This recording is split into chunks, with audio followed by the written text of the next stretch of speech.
Hello, America. I'm Mark Levin, and this is Life, Liberty, and Levin Sunday. Welcome. Two great guests this evening, Senator Ted Cruz and Victor Davis Hanson. But before we get to them, I want to address this issue of spending and borrowing and debt a little differently. Budget, spending, debt. This debate is about morality, a word you never hear when this debate takes place, and yet it's about morality. It's about what our generation, parents and grandparents, are doing to our children and grandchildren, and generations yet born. We are creating an economic and societal catastrophe for which our children and their children will not and cannot survive if we don't hit the brakes. We're stealing their wealth, we're stealing their savings, we're stealing their livelihoods, we're stealing the retirements, even before any of it has been created. They will have to pay for everything we are doing, that Congress is doing, that the president is doing today. The profligate spending, the debt, the programs, they are going to pay for all of it. And guess what? They don't even have a vote. We just steal it from them. The immorality of what we are doing to our own families has never been done by any generation to the next generation, not in this country. We are literally plundering, I say plundering, our own children and grandchildren. And then we deceive ourselves into believing that what we are doing is righteous. All the good causes, they're infinite. All the needy people, not only in our own country, in other countries, please come in so we can subsidize you. We talk about income disparities. And so we need to fix those through redistribution of wealth. And they all need money, lots and lots of money that we don't even have. And to do otherwise, we're told, is to be evil, is to support the rich, maybe even be racist. Plunder is therefore righteous. And the more we plunder, future generations and generations yet born, the more righteous we are. Immorality is now said to be virtuous, principled, even noble, if we even talk about it. And the contemporary politicians, they lavish themselves in sanctimonious, holier-than-thou praise with claims that they stand for the little guy, the workers, the average people, blue-collar workers, union members. They stand for them as they steal from our progeny and ensure future bankruptcy and societal turmoil and impoverishment to our families. And they do it for votes, and they do it for power, and they do it for control, always growing the central government, always smothering we the people with red tape and threatening us with fines and punishment. But we vote for them because so many of us have come to believe they are what they claim to be, righteous. And frankly, so many of our fellow citizens are selfish. Yes. Class warfare works with a lot of people. It does. Redistribution of wealth works with a lot of people. Oppression, the oppressed versus the oppressors, a Marxist diatribe. It has some cachet with a lot of people. Making business heal. I even hear some of my friends who claim to be populists. They sound like Marxist socialists. Big this, big that, big that. We got to bring them down. We got to eliminate this. We got to eliminate that. The great robber barons aren't found in business. They're found in government. Governments, the great robber baron. And so we need to regulate and tax and regulate. It's a mantra that appeals to too many of us. Oh, did I mention words like liberty, individual responsibility, the nuclear family, hard work, faith? Well, they seem to have lost their place in society in all of this static that goes on. The entire character of the nation is at stake and being altered right in front of our eyes. In this election, the landslide election of Donald Trump, the Republicans taking control of the Senate, the Republicans barely holding on in the House, was a U-turn election. We want a U-turn from what's happening to our country, don't we? Do we? Well, that's what this debate is all about. But let's dig into the numbers.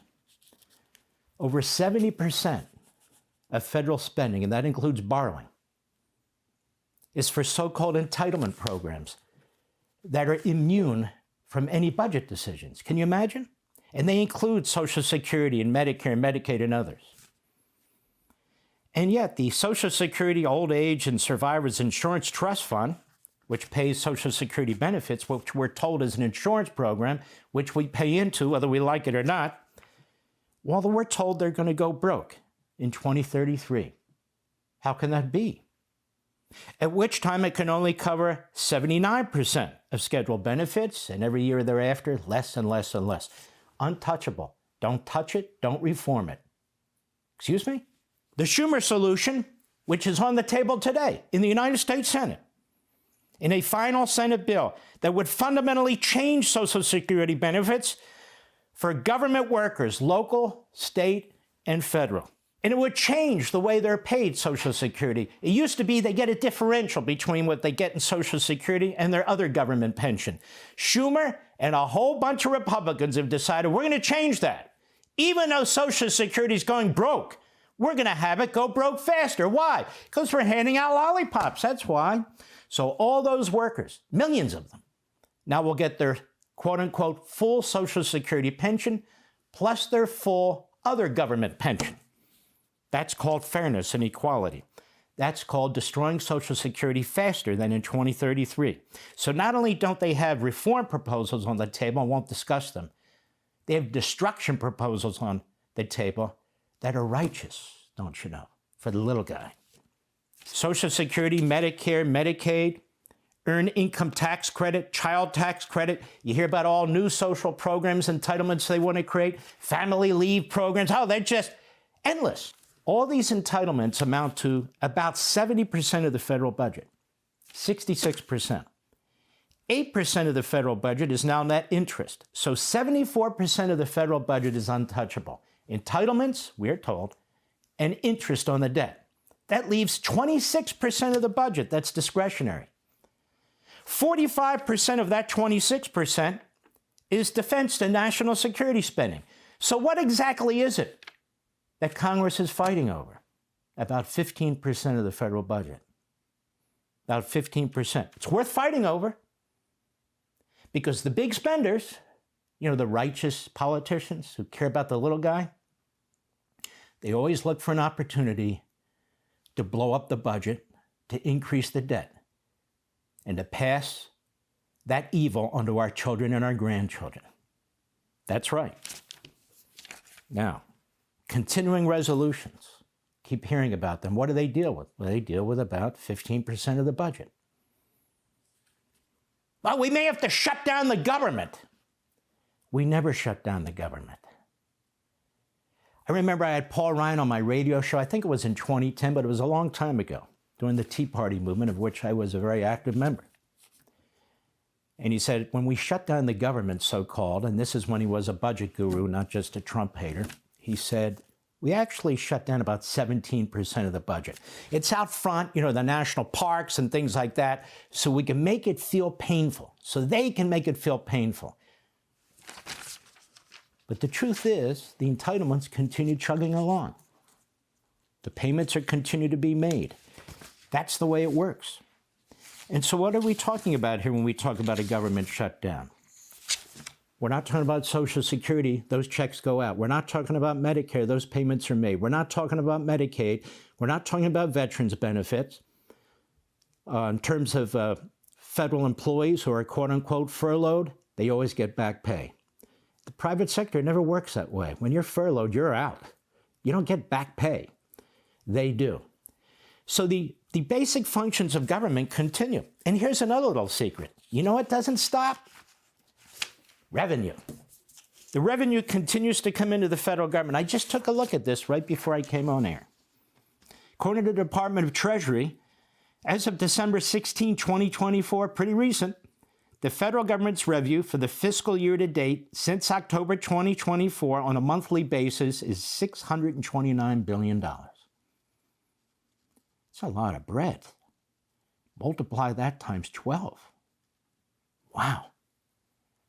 That's trillions of dollars that continue to come into the federal treasury from the individual taxpayer, the corporate taxpayers, the state taxes, all the rest of the panoply of taxes that the federal government imposes on us.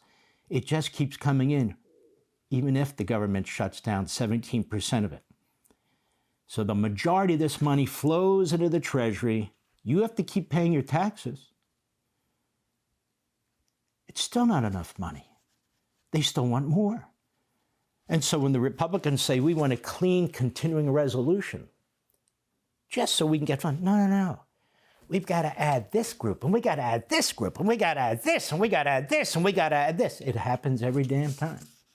Veronica DeRuggi, writing, I believe it's in Reason, she says, according to brand new CBO Congressional Budget Office numbers, the 2024 budget deficit's around $1.8 trillion.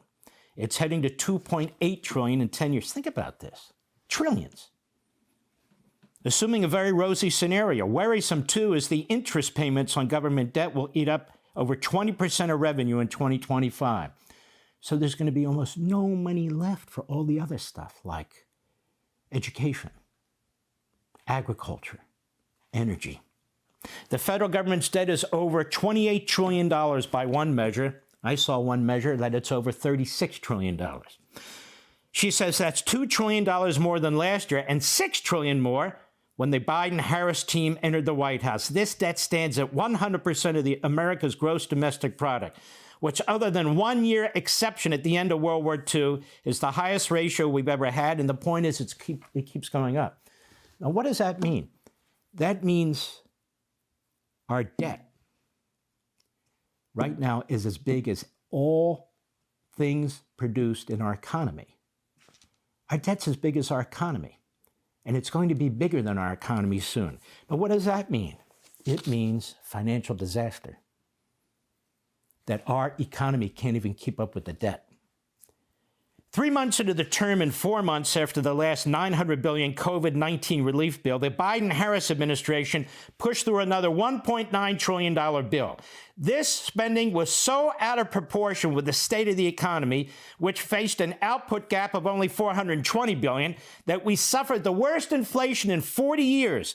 This wasn't just a serious hit to the deficit. It also cost the typical family more than $10,000. Thank you, Joe, as he bumps into walls. Thank you. For nothing. The administration then decided to push several large unpaid bills. $1.4 trillion in new spending in omnibus appropriation bills. This is like the CR stuff that's being pushed. $620 billion in student loan bailouts, $520 billion for new veterans benefits, a $440 billion infrastructure law, a semiconductor bill, $360 billion in new supplemental nutrition assistance program, and health spending forced through by executive orders. It just keeps going and going and going. Nobody asks our children and grandchildren. And of course, we can't ask the children who've yet to be born. That is, the ones who haven't been aborted. Add it all up, including interest payments on the debt, and you get $5 trillion on top of what we already have. Just $5 trillion. The impact of this irresponsible spending spree is plain to see in other CBO numbers. When Biden and Harris entered the White House, the budget deficit was a pandemic-influenced $2.3 trillion. Much of the debt that was created under Trump, not all of it, much of it, related to the pandemic, was supposed to be one-time spending. But guess what? There's never one-time spending. So the Democrats and Biden used that as a base. They didn't say, you know what, let's get rid of it. No. And it was set to fall to $905 billion by 2024. It's now twice what it was supposed to be. Even this is nothing compared to what Biden and Harris hoped to spend. They tried to push out another $2.3 trillion. Build Back Better bill, on top of all the rest of it. The Supreme Court blocked a much larger version of their student loan bill as well.